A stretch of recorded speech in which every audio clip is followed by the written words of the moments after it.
Has anyone ever thought that going to YouTube for productivity advice is kind of counterintuitive? So there's a particular type of content on this YouTube platform which kind of focuses on the productivity tips and tricks in order to be more productive, to study better, and all of that jazz. Now, there are a lot of different creators inside of this space, me included. You have Ali Abdaal, you have Thomas Frank, you have Matt D'Avella, you have Michelle B. All of these different creators all coexist inside of this productivity space, and they all provide different tips and tricks in order to be better every single day. Now, I could sit here and talk about all of the productivity YouTubers in the world, but to be honest, I don't really want any beef. I don't want any of that smoke, unless it's a YouTuber boxing match. Who do you guys have to win between me and Matt D'Avella? Honestly, I think he's going to win against me. Have you seen the guy's biceps? And frankly, the guy's in Sydney at the moment from what I've heard, and so it probably wouldn't be that difficult in order to, organize. I would love to go,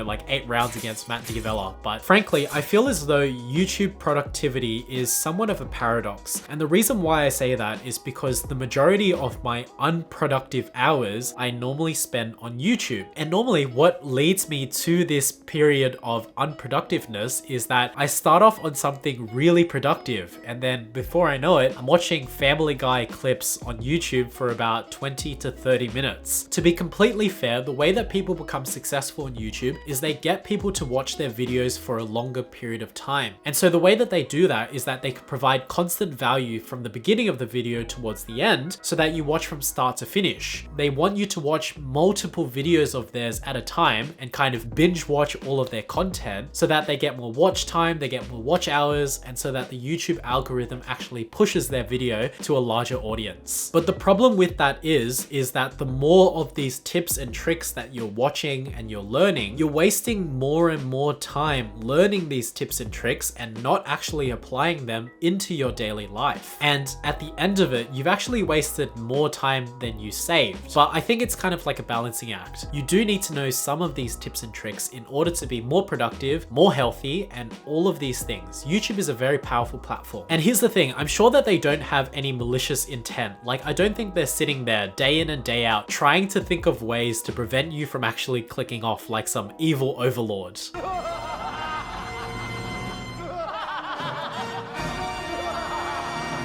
However, what I have heard is that they do have this inner circle of productivity YouTubers who are kind of collaborating and talking about new video ideas day in and day out. So I'm not saying that they are collaborating to prevent you from clicking off, but I'm also saying they haven't said that at the same time.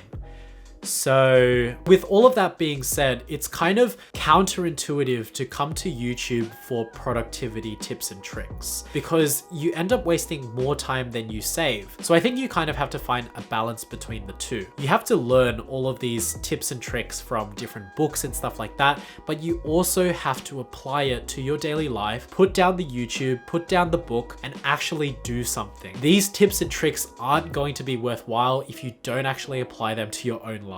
Speaking of counterintuitive, it would be really counterintuitive if you didn't press that like button, especially if you found value from this video. But with that being said, I really do enjoy these productivity YouTubers. I think the value that they bring is incredibly immense for what they actually provide and what they're asking from you. And the most important thing is that the most prolific creators in this productivity space are actually really healthy with the productivity advice they actually give. It's really realistic. It's not like grind 24/7, 365, never skip a meal, never skip a study sesh, gym 8 days a week, blah, blah, blah, blah, blah. Like, it's not like that. It's not toxic. The way that we decide to use our time is really dependent on us. We can either decide to have a really positive experience watching these productivity YouTubers, or at the same vein, we can use it really toxically and just continuously watch videos, apply nothing, and learn nothing from these actual videos and these productivity YouTubers. And because the internet is so powerful these days, like, you can learn so many different things using the internet. It's really important how you spend your time. If you use your time wisely, you can be very